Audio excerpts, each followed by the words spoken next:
मंजुश्यामा सहोदरा।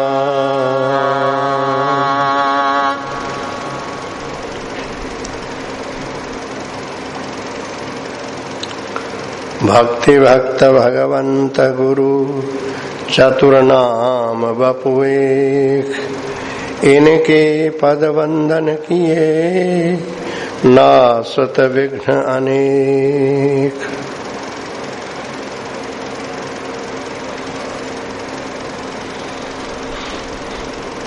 भगवत स्वरूप गुरुजनों के श्री चरणों में सादर प्रणाम करके उनकी कृपा कोर का सहारा लेकर के प्रीतम काव्य जैसे रसमय ग्रंथ की चर्चा के लिए हम लोग यहाँ बैठ करके विचार कर रहे हैं।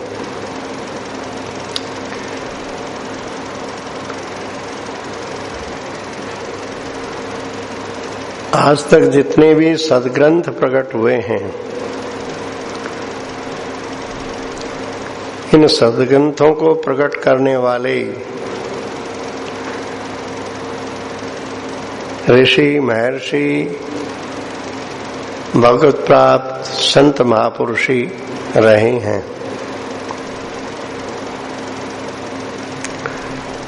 श्री रामचरितमानस में जब श्री भरतलाल जी ने गुरु वशिष्ठ जी से कहा कि गुरुदेव आज्ञा हो तो 14 वर्ष की अवधि को मैं कुछ विशेष नियमों के साथ व्यतीत करूं, तो वशिष्ठ जी ने कहा कि भरत तुम तो वही करोगे जो धर्म का सार होगा। इस पर श्री गोवर्धन वाले पंडित जी महाराज कहते हैं कि देखो ये शास्त्र होते हैं, ये साधकों के तो होते हैं मार्गदर्शक, पथ प्रदर्शक, और जो सिद्ध पुरुष होते हैं उनके होते हैं ये पृष्ठपोषक। अर्थात सिद्धों के द्वारा जो आचरण होता है शास्त्र कहते हैं हाँ यही ठीक है। तो जिन पर भगवान की ऐसी महती कृपा हुई कि उस कृपा के द्वारा भगवान स्वयं उनके अधीन हो गए। अधीन ही क्या हो गए,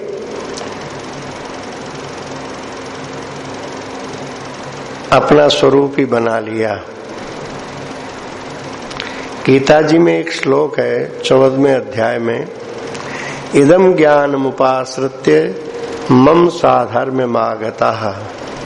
अर्जुन, इस गीता ज्ञान का आश्रय लेने वाला मेरी सधर्म्यता को प्राप्त हो जाता है।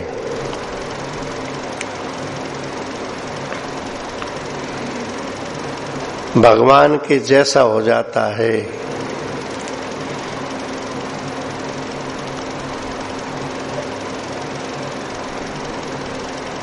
ज्ञान राज्य में भी जब सर्वांश में उसकी चित्तवृत्ति ब्रह्माकार हो जाती है, ब्रह्म को जान करके ब्रह्म ही हो जाता है, तो भावराज्य की बात तो उससे आगे के स्तर की है। यहाँ केवल वो भगवत स्वरूप ही नहीं हो जाता है बल्कि भगवान का भी भगवान हो जाता है। भगवान का भी भगवान हो जाता है, अर्थात भगवान अपने प्रेमी भक्तों के अधीन हो जाते हैं। इसलिए भगवान कहते हैं कि किसी को प्रेम दान करने में मैं बहुत विचार करता हूँ, बाकी सब कुछ दे सकता हूँ, पर किसी को प्रेम दान करने में बहुत सोचना पड़ता है, क्योंकि हर कोई प्रेम का पात्र नहीं होता है। दया का, कृपा का पात्र तो बहुत मिल जाएंगे, पर प्रेम का पात्र तो कोई बिरला ही होता है। और जो बिरला होता है उसके साथ फिर भगवान ऐसे खेलते हैं कि उसको अपना आराध्य बना लेते हैं, स्वयं उसके आराधक बन जाते हैं। तो ऐसी ही रसमयी चर्चा इस प्रीतम काव्य की है, जहां नंदनंदन श्री कृष्ण सर्वलोक महेश्वर हैं ज्ञानियों की दृष्टि में, पर प्रेमियों की दृष्टि में ये सर्वथा उनके अपने निज जन हैं। ब्रजवासी कोई इनको भगवान कह के नहीं पुकारता, उनके अपने अपने रखे हुए नाम हैं, अपने अपने संबंध के अनुसार। ऐसे ही ये गोपीजन इनको भगवान नहीं कहते। इनका प्रियतम शब्द जो है, प्रियतम शब्द का अर्थ होता है इनसे अधिक और कोई प्यारा है ही नहीं। प्रिय, प्रियतर, प्रियतम। प्रियतम उसी को कहा जाता है जिससे बढ़कर और कोई प्यारा नहीं।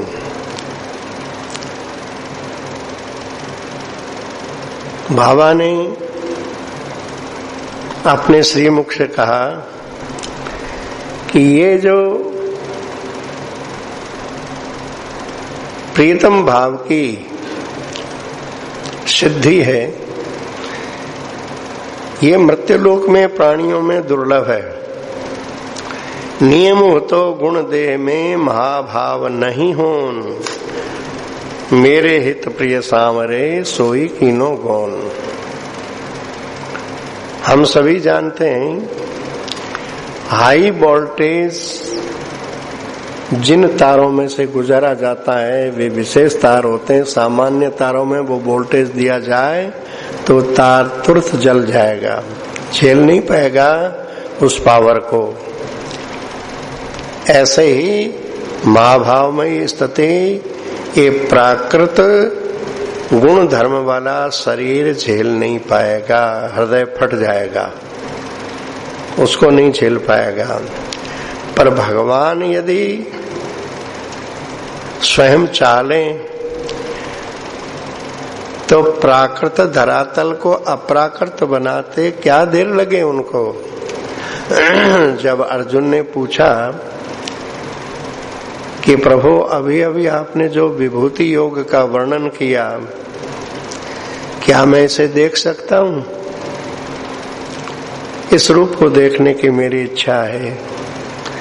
तो भगवान ने कहा, अर्जुन तो अपने इन नेत्रों से तो नहीं देख सकता, पर दिव्यम ददामि ते चक्षु पश्य में योगमेश्वरम। मैं तुझे वे दिव्य नेत्र देता हूं जिससे तू मेरे ऐश्वर्य को देख सकेगा।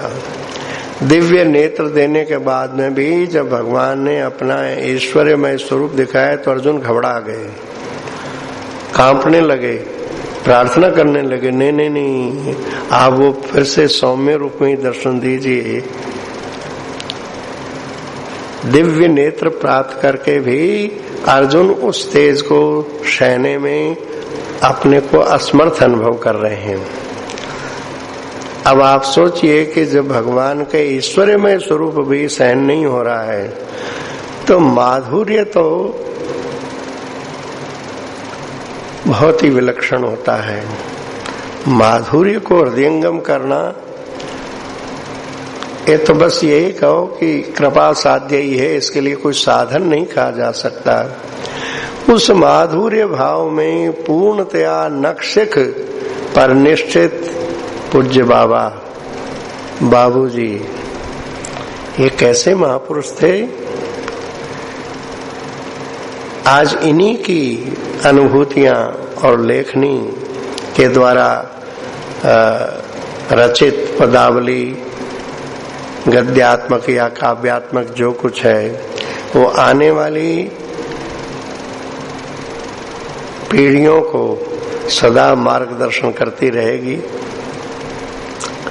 और वो मार्गदर्शन इतना सहज और सुगम है कि थोड़ा सा श्रद्धा का संबल लेकर के इधर झांकेंगे तो लगेगा कि इससे सरलतम पथ और कोई हो नहीं सकता।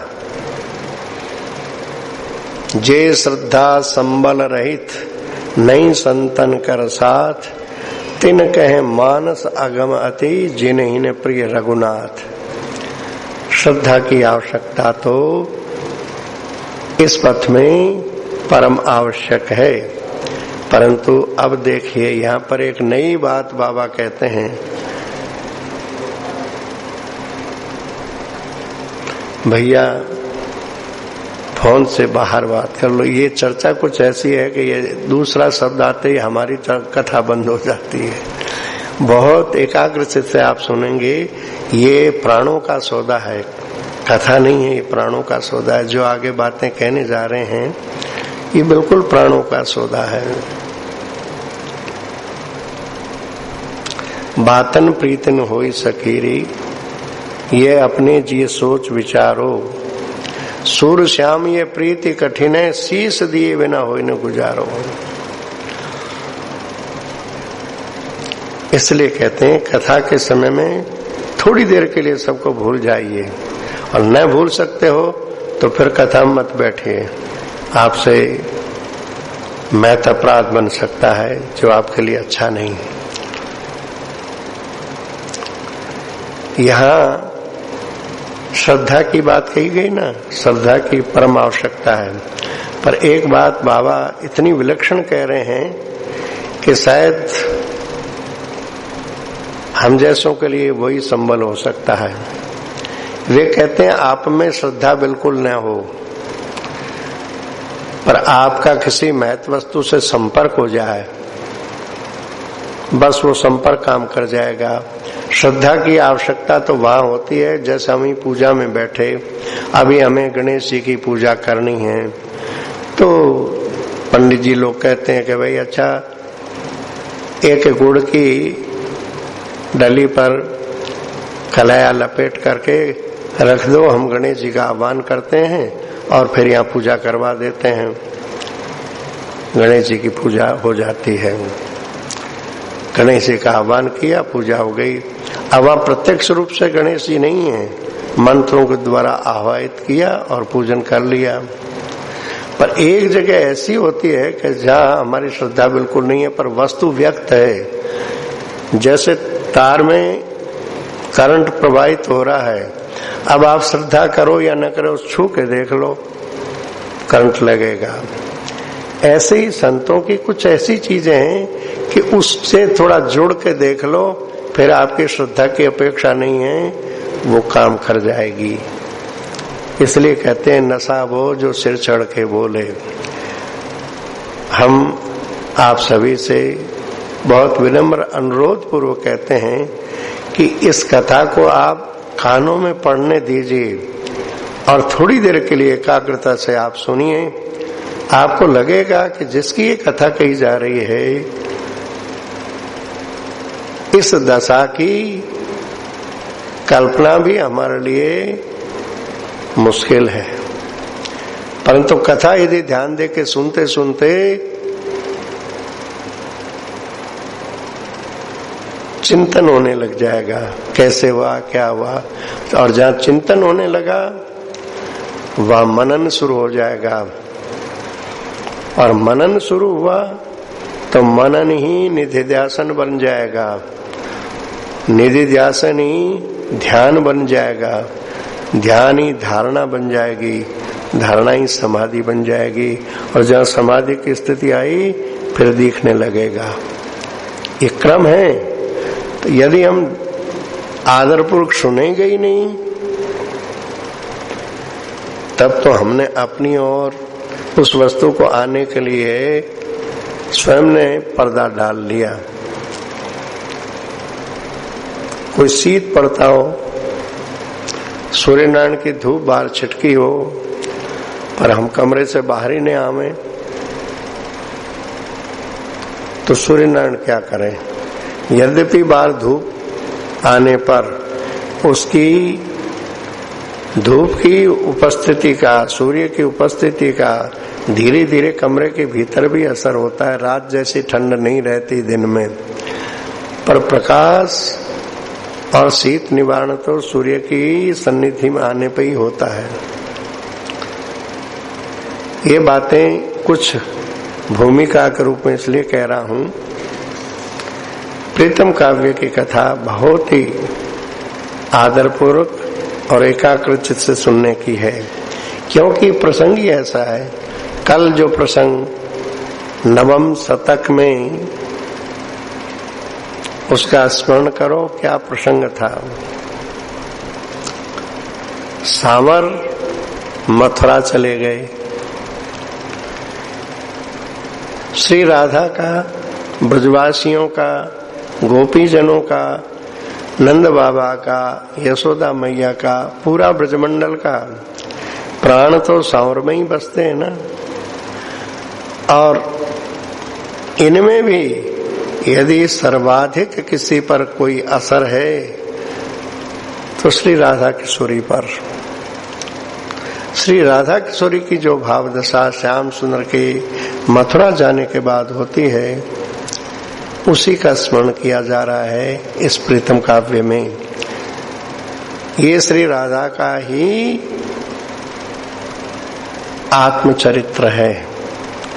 श्री कृष्ण के विशेष आग्रह करने पर स्वयं राधा ही उन घटनाओं को सुनाती है।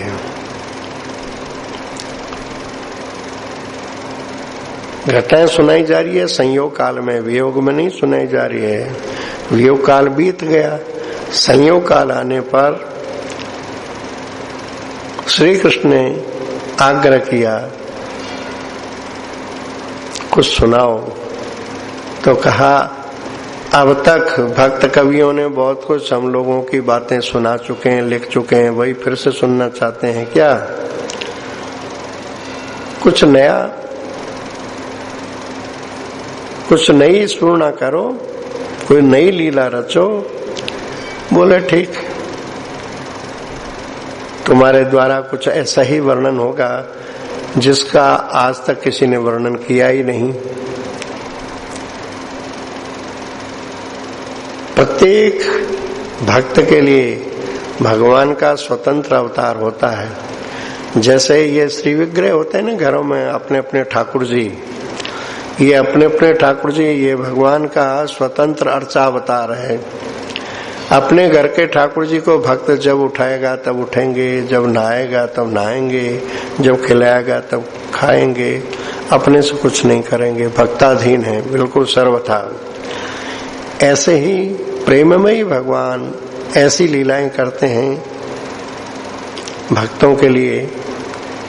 पूज्य बाबा के लिए जिस भाव राज्य की चर्चा है, श्याम श्याम रटत श्यामा आपई श्याम भई वाली दशा है। क्या अर्ज करूं जबकि भिखारी हूं मैं, कैसे कह दूं निकुंज बिहारी हूं मैं। यह जरूर है असरे फरजंदे नंद, नकाब पोस वृषभान दुलारी हूं मैं। नकाब पोस, नकाब तो पहन रखी है एक सन्यासी साधु की, और इस नकाब पोस में बोल रही है वृषभान दुलारी। उस वृषभान दुलारी की बातें हम लोग पढ़ रहे हैं, जो उनके जीवन में घटित हुई वही वो सुना रही है। तो कह रही है कि हे प्रीतम, जब तुम मथुरा पहुंच गए, अनुमति लेके ही गए, बाला की अनुमति लेके ही गए, पर जाने के बाद बाला अपने को संभाल नहीं पाती है। अब तैयारी हो चुकी है मथुरा जाने की, और बाला यशोदा मैया के घर के मुख्य द्वार पर बीच रास्ते में अड़ करके बैठी है। अड़ के बैठना कैसा होता है? दोनों ओर पांव फैला करके अड़ के बैठ जाना। जाएंगे तो यहीं से ना। कहते हैं जब रथ चला तो गोपियां रथ के आगे लेट गई, कैसे जाओगे, ऐसा वर्णन आता है। तो श्री राधा तोरण द्वार में अड़ के बैठ गई। अब भीतर तैयारियां हो रही है और प्राय सारी तैयारी हो चुकी व्यवस्था प्राय थी। कालोचित सपूरी प्रियतम, जाने वाले भी प्रस्तुत थे सांवर के साथ वहां प्रियतम। गोपेश खड़े थे, सहचर भी शिशु थे तैयार खड़े प्रीतम। सांवर एवं उनके अग्रज इनकी ही देरी थी प्रीतम। नंद बाबा तैयार हैं, साथ जाने वाले गोप भी तैयार हैं, सखा भी तैयार हैं। केवल सांवर और बलराम जी, इन दो को अभी मैया सजा रही है। मैया सजा तो रही है पर मैया के हाथ का काम नहीं कर रहे हैं और हृदय भर आ रहा है, परंतु वो किसी भी तरह से अपने भावों पर संवरण किए हुए हैं कि इस यात्रा के अवसर पर आंखों से एक बूंद भी आंसू गिरना उचित नहीं। मंगलमयी यात्रा के समय आंसू गिरना उचित नहीं है। तो मैया जैसे तैसे नीलमणि को तैयार करके लाती है। अब नीलमणि और बलदाव जी रथ पर बैठ जाते हैं। बाला की आंखें निस्पंद पुत्रियों की तरह अर्थात बिना पलक गिराए देख रही है। देखते देखते सहसा जोर से बोल पड़ी, अरे देखो भूकंप हो रहा है, भूकंप हो रहा है, ये सारे वृक्ष टूट रहे हैं, दौड़ो दौड़ो, इस रथ के पहिए में घुस जाओ, इस रथ को बचा लो। एक साथ बड़े जोर से बोल गई। श्री ललिता जी ने श्री राधा के होठ पर अंगुली रखी, तब तक तो ये सबका ध्यान श्री राधा की तरफ चला ही गया और उसकी इस वाणी में ऐसी व्यथा भरी हुई थी, ऐसी व्यथा भरी हुई थी कि एक बार तो सबका धीरज टूट गया, सबका धीरज टूट गया। उस विषम परिस्थिति को सांवर की कातर आंखों ने संभाला। कातर आंखें। श्री कृष्ण ने जब श्री राधा की ओर देखा तो इतने विह्वल हैं, इतने किंग कर्तव्य विमूढ़ जैसे हैं कि क्या करूं क्या न करूं। जैसे नेत्रों के द्वारा पूछते हैं, श्री राधे तुम ही बताओ अब मैं क्या करूं। तब राधा को याद आया कि हाँ मैंने अनुमति दी है। तब वो थोड़ा सा सिर हिलाती है, ठीक। तब कहीं रथ घड़-घड़ करता हुआ आगे बढ़ता है। अब ये रथ के पहियों की जो आवाज होती है घड़-घड़, ये घड़-घड़ आवाज इन ब्रजगोपियों के प्राणों को छेद रही है, छेद रही है।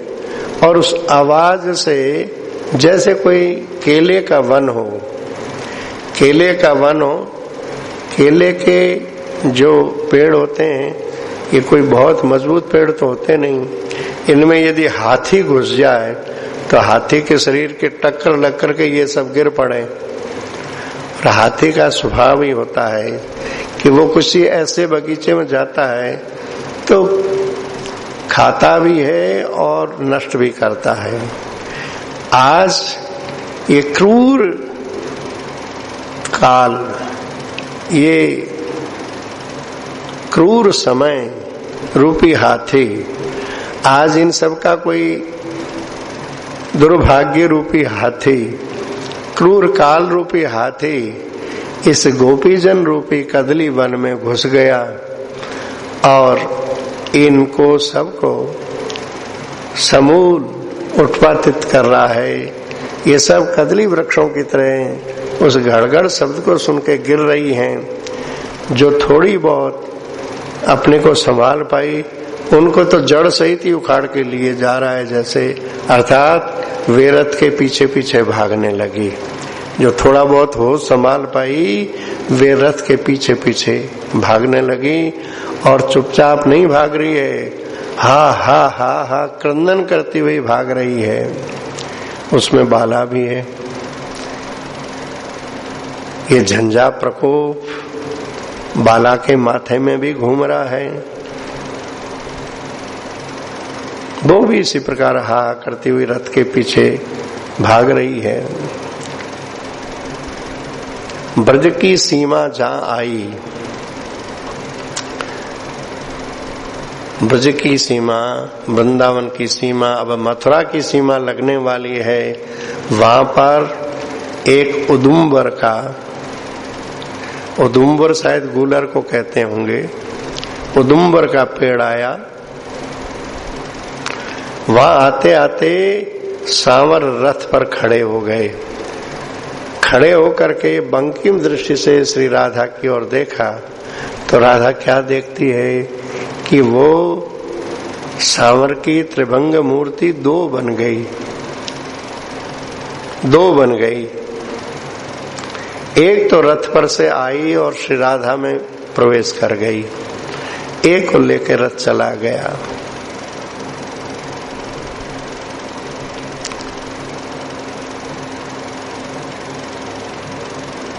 किसको लेके चला गया, ये विषय भी समझने का है। भगवान श्री कृष्ण का अवतार कंस के कारागार में वसुदेव जी के यहाँ हुआ, ये कथा तो भागवत में प्रसिद्ध ही है। पर भागवत में ही संकेत रूप से कहा कि नंद बाबा के यहाँ भी आत्मज उत्पन्न हुआ। आत्मज, आत्मज दूसरे के बेटे को नहीं कहते, अपने औरस पुत्र को कहते हैं। तो यहाँ भागवत के रसमर्मज्ञों ने कहा है कि नंद बाबा ने और वसुदेव जी ने दोनों ने पूर्व कल्पों में तप करके इनको पुत्र रूप में प्राप्त करने का वरदान पाया था और दोनों को वरदान मिला था। इसलिए वसुदेव जी के यहाँ भगवान आए हैं ऐश्वर्य स्वरूप से और नंद बाबा के आए माधुर्य स्वरूप से। अवतार दोनों जगह हुआ। दुष्टों का संहार आदि करना ये ऐश्वर्य स्वरूप श्री कृष्ण का काम है। ये मथुरा के कारागार में प्रकट होकर के वसुदेव जी से कहते हैं कि मुझे जल्दी यहाँ से गोकुल पहुंचा दो। और जब वसुदेव जी लेकर के आते हैं तो भगवती योग माया ने ऐसी व्यवस्था की कि गोकुल वाले सब के सब गहरी नींद में सो गए हैं। यहाँ तक कि नंद बाबा के यहाँ जो विश्वास पात्र पहरेदार रहते हैं, जो अपने सेवा कार्य में बड़े निपुण हैं, वे भी सब सो गए। और लीला शक्ति ने सारे द्वार खुले कर दिए। वसुदेव जी यशोदा जी के कक्ष तक, जहाँ यशोदा जी शयन करती है, वहां तक बिना रोक टोके सीधे पहुंच गए। वहां जाके देखा युग्म संतान, एक बालक और एक बालिका उनके बगल में दर्शन किया। तो वसुदेव जी की गोद में जो सूप में बालक था, वो बालक श्री यशोदा जी की बालक में ऐसे विलीन हो गया जैसे बादल में बिजली समा जाती है। एक बार चमकी और बस बादल में समा गई। घन सौदामनिवत, तो बालक तो एक ही रह गया। तो जो बालक रह गया उसको तो यशोदा जी के पास ही रहने दिया, जो बालिका थी उसको लेकर के आ गए। अब आगे चल करके जब अक्रूर जी श्री कृष्ण को लेने के लिए आए तो जो नंद बाबा के लाडले लाल थे वो तो इस उदुम्बर पेड़ तक ही रथ में बैठ के आए। यहाँ आते आते एक स्वरूप से वो प्रकट होकर श्री राधा में विलीन हो जाते हैं। इसलिए कहते हैं, श्री कृष्ण कहते हैं, वृंदावनम परित्यज्य पादमेकम न गच्छते। मैं एक कदम भी वृंदावन छोड़ के इधर उधर नहीं जाता, वृंदावन में ही रहता हूँ। तो श्री कृष्ण का जो माधुर्य स्वरूप है वो वृंदावन छोड़ के नहीं जाता है। ऐश्वर्य स्वरूप से भगवान को बहुत कुछ आगे काम करना है, तो वो अक्रूर जी के साथ गए। तो यहाँ कहते हैं कि जब एक स्वरूप, एक वो नीली ज्योति आकर के बाला में जब मिली,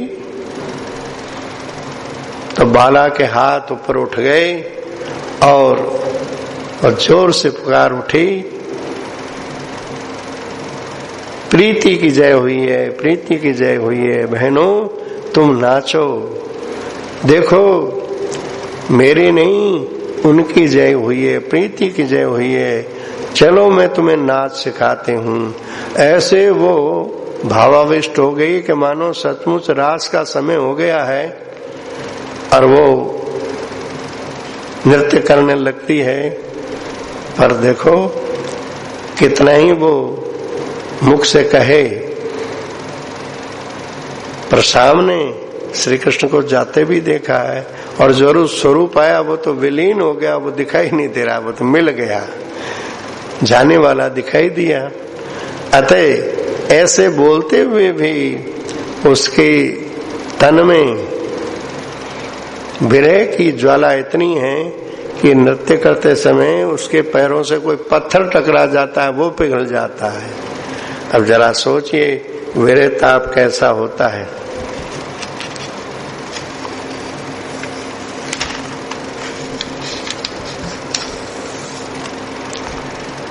श्री राधा की इस दशा को देख करके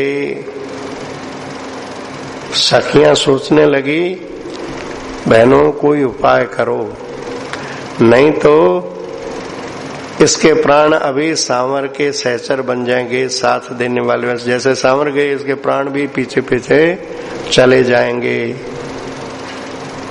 अतः सखियां बड़ी सावधानी से, बड़ी चतुराई से कुछ ऐसा उपाय करने की चेष्टा करती है।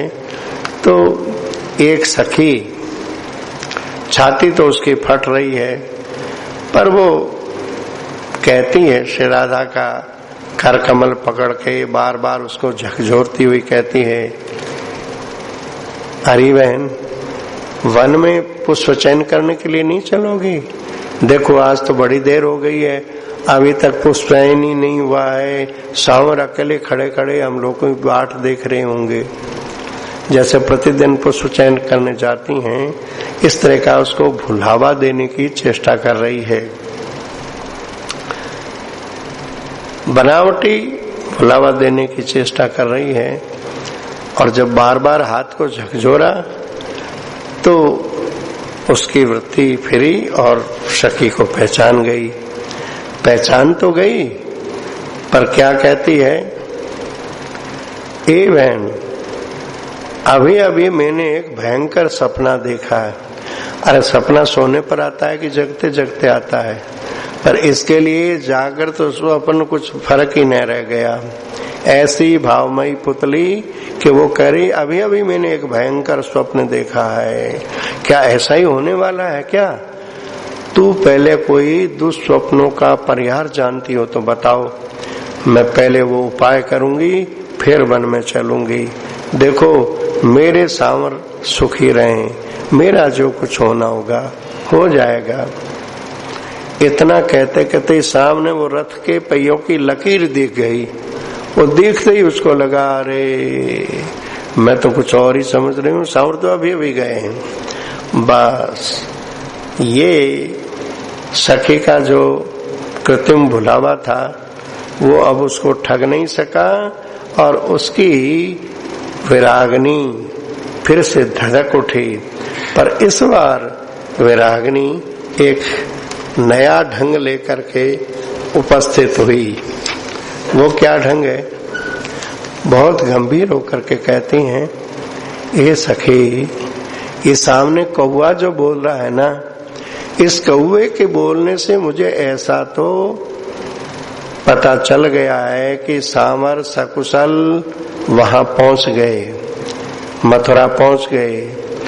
पर आगे तू पूछ, वो दनुज राजा मर गया क्या, और सांवर यहाँ आने के लिए रथ में बैठ गए क्या? इतना कहते कहते बाला की आंखें पथराने लगी। सखी को लगा करे ये आंखें तो ऐसी पथरा रही है कि प्राण विलीन हो जाएंगे अभी अभी। तो बाला को पकड़ के सखी बड़े जोर से क्रंदन करने लगी। सखियां हाय हाय पुकारने लगी। उसका सुंदर परिणाम ये हुआ कि वो पथरा थी आंखें रुदन में परिणित हो गई। वो आंखें आंसू बहाने में परिणित हो गई। सखियों के रोने को देख करके ये भी रोने लग गई। रोने से कुछ दुख बाहर आता है। जैसे किसी के कोई चोट लगे, खून बह जाए तो ठीक होने की ज्यादा संभावना होती है, और कहीं गुम चोट लग जाए भीतर ही भीतर, उसका इलाज और कठिन होता है। तो बाला का जो विरह ताप एकदम गंभीर रूप लेने जा रहा था, इन सखियों के रोने से बाला भी उनके साथ क्रंदन करने लगी। मानो उनकी आंखों से दुख बह बह करके कुछ बाहर आया तो कुछ हल्का हुआ। लेकिन इनका रोना ऐसा रोना है कि उस वृंदावन में जितने पेड़ों पर पक्षी बैठे हैं ना, वो चें चें करके भद भद सब नीचे गिरने लगे। मानो कोई हवा में कालकूट भर गया हो, विष भर गया हो, जिसको छू दे वही प्राणहीन हो जाए।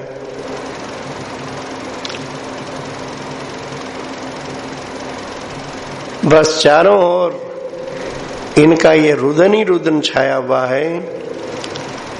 और तो और पक्षी गिरे सो बात नहीं, इस वन के जितने चतुष्पद थे वे भी अचेत होकर के गिर गए। बाला और सखियों का क्रंदन ही चारों ओर सुनाई पड़ रहा है।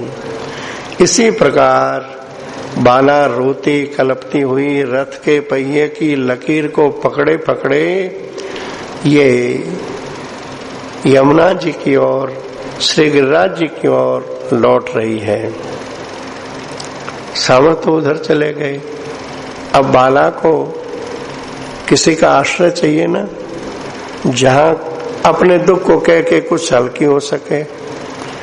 तो समान शीला जो होती है उन्हीं से बात कही जाती है, हर किसी से नहीं की जाती। तो समान शीला स्वभाव वाली कौन है? बोले यमुना जी हैं। यमुना जी मेरी तरह श्री कृष्ण प्रेयसी हैं। श्री कृष्ण विरह का ताप कैसा होता है यमुना जी समझ सकती है। समझ तो सकती है, पर उसको हमारे जैसी विरह वेदना इसलिए नहीं है कि ये तो यहाँ भी है और वहां भी है, इनका वियोग तो होगा नहीं, वियोग तो मेरा हुआ है। तो जिनका पास संयोग है उन्हीं के पास जा करके अपनी व्यथा तो सुना दूं। तो रोती हुई बाला चलती है, परंतु सखियां संभाल भी रही है, पर रास्ते में जाने कितनी बार पछाड़ खा के गिर जाती है। हाँ, आंखों के माध्यम से जितनी मात्रा में आंसू बह जाते हैं उतनी मात्रा में कुछ दुख हल्का होता है तो आगे कदम बढ़ा पाती है। अब सखियां संभालती है फिर भी ये गिर जाती है। क्यों? बोले अब श्री राधा को अपने तन को रखने का कोई उत्साह नहीं रह गया। वो कहती हैं कि जब इस तन का गाहक ही चला गया तब इसको रखने से क्या लाभ। अब तो ये निष्प्राण सरिसा हुआ है जिसे सखियां ढो रही है। सवेरे के समय में श्री कृष्ण मथुरा के लिए गए और बाला और ये सखियां सीमा तक पहुंचा के लौट रही है। पर वहां से यमुना जी और गिरिराज जी तक का रास्ता लंबा नहीं था, पर इनसे जब चला ही नहीं जाता है तो थोड़ा रास्ता ही लंबा हो गया। गिरिराज जी तक, यमुना जी तक पहुंचने में दोपहर हो गई, सवेरे से दोपहर हो गई। इतनी घड़ियों में वहां से यहां तक आने में कैसा बाला ने करुण विलाप किया है, सखियों पर क्या बीती है। बाला कहती है, हे प्रीतम, वो पूरी कहानी सुन करके क्या कुछ और सुन सकोगे? बहुत करुण प्रसंग है वो, अतएव उसको ज्यादा मत सुनो। मैं सुनाने जाऊंगी तो मैं ही डूब जाऊंगी, मैं सुनाने जाऊंगी तो मैं ही डूब जाऊंगी, उसको ज्यादा मत सुनो। अब वो बात बता देती हूँ कि वो यमुना जी के पास आकर के,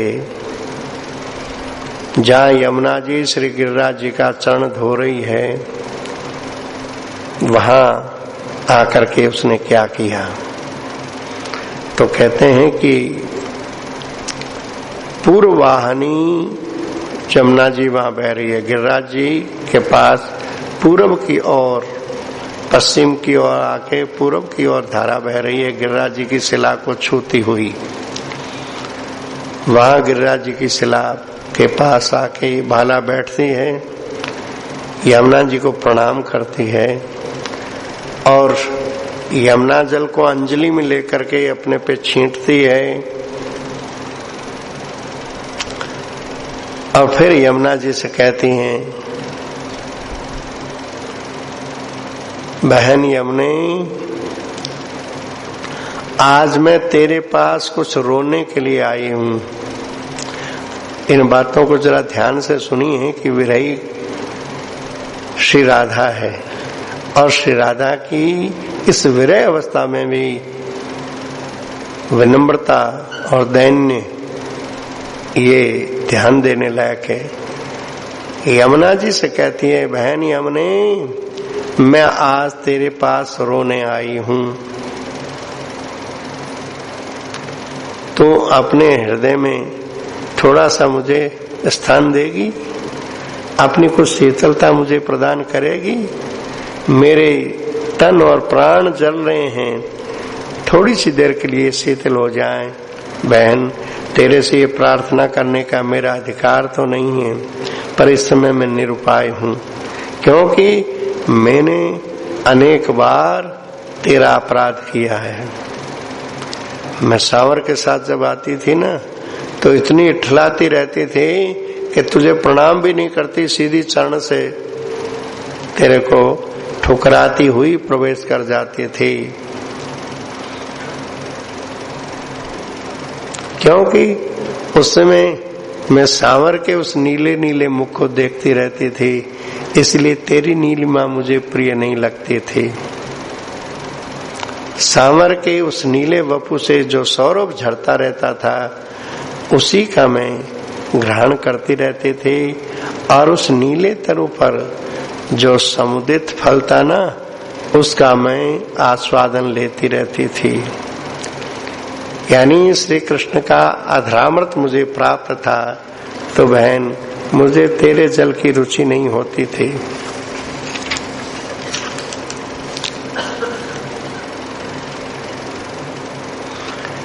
वो नीला मुख मुझे मीठी मीठी बातें सुनाता था, इसलिए तेरा ये कलकल शब्द मैं नहीं सुनती थी।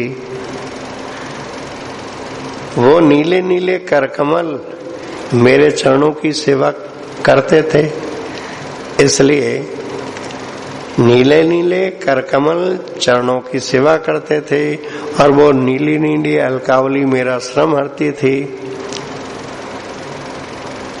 पर बहन, कल तक मैं इन सारे निकुंजों की एकमात्र स्वामिनी थी, पर आज मेरी निधि छिन गई, मैं भिखारनी हो गई। अतः मेरा सारा गर्व चूर चूर हो गया। अब तो मैं तेरी गोदी में सदा के लिए सोने आई हूँ, सदा के लिए सोने आई हूँ। अब उठ के यहाँ से जाऊंगी नहीं, अर्थात ये प्राण विसर्जन करने आई हूं, तो मुझे निराश मत करना, तू मुझे ठुकराना नहीं। मेरे द्वारा जो तेरे अपराध बने हैं उसे तू भूल जाना। अपनी और देख करके अपने निसीम अनुग्रह से तू मुझे अपने हृदय में स्थान देना। देख बहन, तेरे हृदय में तो नीलापन है ना, सांवर में भी नीलापन है। समानशील वालों में मित्रता हो जाती है। मुझे सांवर सर्वाधिक प्रिय लगे, आज तुम भी मुझे इसलिए प्रिय लग रही है, वे भी नीले नीले, तू भी नीली नीली, अतः सांवर की तरह तू भी दयामयी है ना।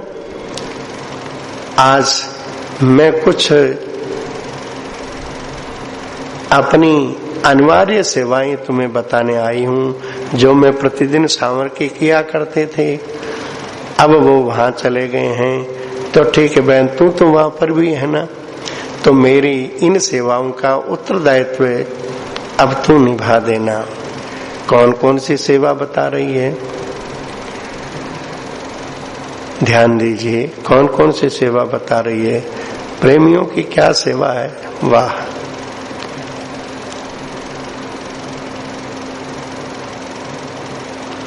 कह रही हैं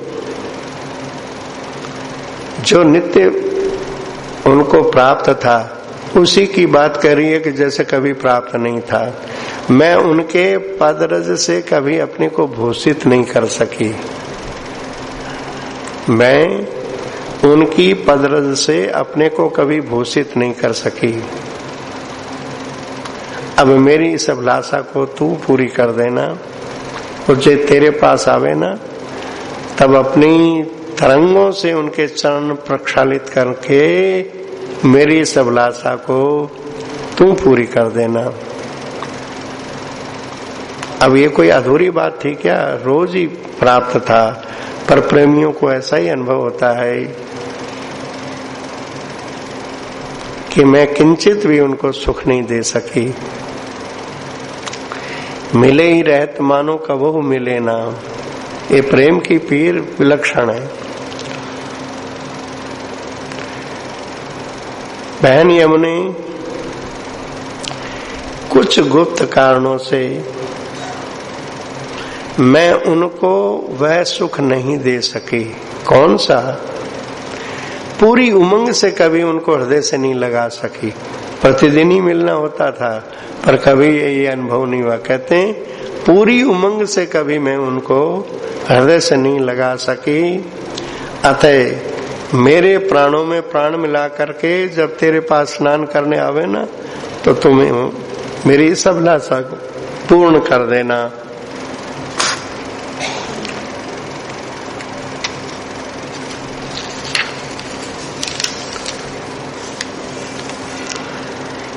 यमुने, मैं तो मनोर्थ करते ही रह गई कि कभी प्यारे श्याम सुंदर का मैं नखशिख अभिषेक करूंगी, अपने हाथों से इनको ठीक से नहवाऊंगी। मैं सोचती रहेगी, वे चले ही गए। अब देख, वो कुटिल अलकावली की उनके मुख पर मंडराती हुई झूमते हुए वे तेरे पास आएंगे ना, तब मेरे प्राणों में प्राण मिला करके अब ये कार्य तू कर देना। अभी ऐसे ऐसे कार्य बताती है जो प्रतिदिन करती थी, वो पूरी उमंग से करते थे, पर वारे प्रेम की बलिहारी कि वो अपने प्रेम में हमेशा न्यूनता ही देखता है। फिर कहती हैं, अब ये अगली बात जो है ना, ये बड़ी विचित्र है। बहन यमुने, वो सदा मेरे मुख कमल के भ्रमर बने रहते थे। वो सदा मेरे मुख कमल के भ्रमर रहते थे, चकोर की तरह एकटक देखते रहते थे। और इधर मैं ऐसी थी कि मुझे लज्जा घेरे रहती थी, तो मैं उनके सामने नहीं देख पाती थी।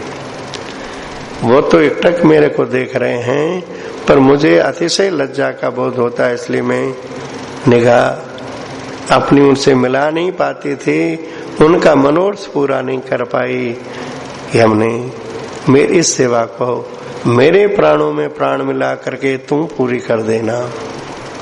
और देखिए, हमने जब निकुंज में हम सोने लगते थे ना, तो उनकी इच्छा होती थी कि मैं कोई ऐसा एक चित्र बनाऊं जो नित्य नया बना रहे, नित्य नया बना रहे। वो कहते थे कोई ऐसा चित्र बनाओ, तो मैं उनका चित्र अपने हृदय पे बना लेती थी, पर उनको दिखाती नहीं थी, क्योंकि मुझे तो उनका श्रीमुख ही ऐसा दिखता था जो नित्य नवीन था।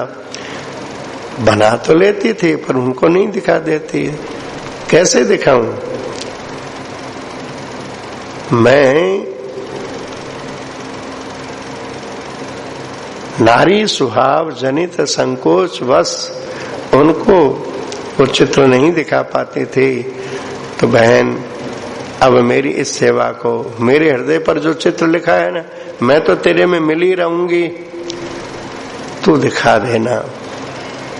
और देख बहन, वो मुझसे प्रति रात्रि में पूछा करते थे, प्रियतमी बताओ सबसे अधिक सुस्पर्श क्या चीज है, सबसे अधिक सुंदर स्पर्श किसका है? तो मैं वाणी से तो नहीं कह पाती, हाँ अपने तन की चपलता से तो ये संकेत कर देती थी कि तुम्हारा श्रीअंग ही मुझे सबसे अधिक सुखद स्पर्श का अनुभव कराता है, पर मैं वाणी से नहीं कह पाती। पर अब बहन, इस बात को भी तू स्पष्ट करके बता देना। और बहन, रात्रि के समय वो मुझसे पूछते थे, श्री राधे बताओ मेरी बंसी क्या गाती है? मैं बंसी में कौन सा गीत गाता हूं? तो अब वो बंसी में कौन सा गीत गाता है तो मैं समझ तो जाती थी उनके गीत का अर्थ क्या है, पर मैं खाली इतना ही कहती, सेव हरि मार बिंदु मम नाम संपुटित।